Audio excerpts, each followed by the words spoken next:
China is one of the oldest living civilizations with over 5,000 years of monumental and unrivaled history. Throughout its many glorious dynasties, China has produced many inspirational figures. One such figure was Jiang Ziya. Let's take a look at Jiang Ziya's story. Jiang Ziya, also known as Jiang Taigong, is revered in China as the old sage of the East Sea. Jiang Ziya lived around the early 11th century and was known to be a master of 100 ways.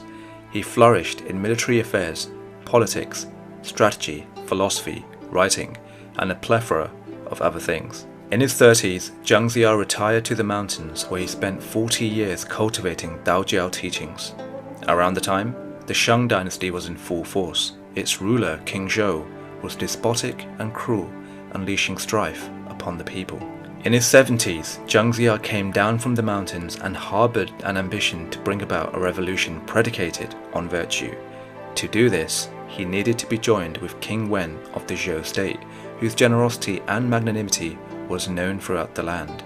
Now, Jiang Ziya's method of achieving his goal was legendary but unorthodox. Here's what he did. Jiang Ziya began by moving to the Zhou state, which was west of the Weishui River. Here, Jiang Ziya deliberately went fishing on the Weishui, knowing full well that King Wen would one day pass by. However, Jiang Ziya would fish in an unusual way. He hung a straight fish hook without bait 3 feet above the surface of the water, whilst constantly singing, "Only those willing to be caught come to bite my hook." It took Jiang Ziya until he was in his 80s for King Wen to finally notice the mystical elderly man. Jiang Ziya taught King Wen how the world was collectively owned by all and not just a select few, and that rulers ought to govern through benevolent means. Impressed by Jiang Ziya's compassion, wisdom and devotion, King Wen enlisted Jiang Ziya as his strategist. Subsequently, war was waged with the despotic Shang dynasty until it was vanquished, and the Zhou dynasty flourished under the guidance of Jiang Ziya, King Wen and his successor, King Wu. This led to the Zhou dynasty becoming one of China's greatest and longest-standing dynasties in history.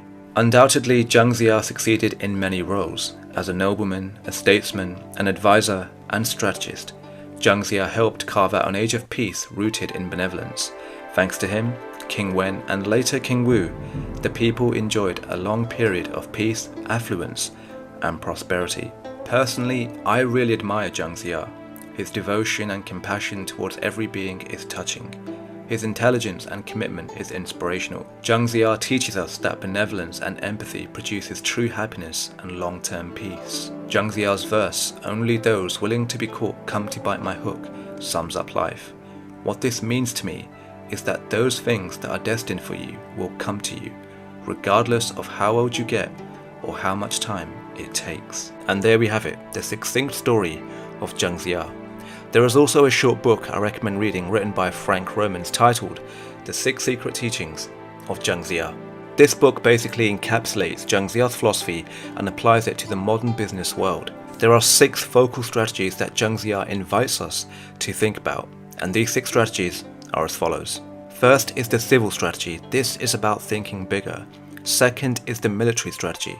This is about benevolence. Third is the dragon strategy. This is about communication, organization, and leadership. Fourth is the tiger strategy. This is about commitment and guarding yourself. Fifth is the leopard strategy. This is about knowing yourself. And sixth and finally is the dog strategy. This is about timing and training yourself. Anyway, I hope you found this video insightful. Let me know in the comments box what you think.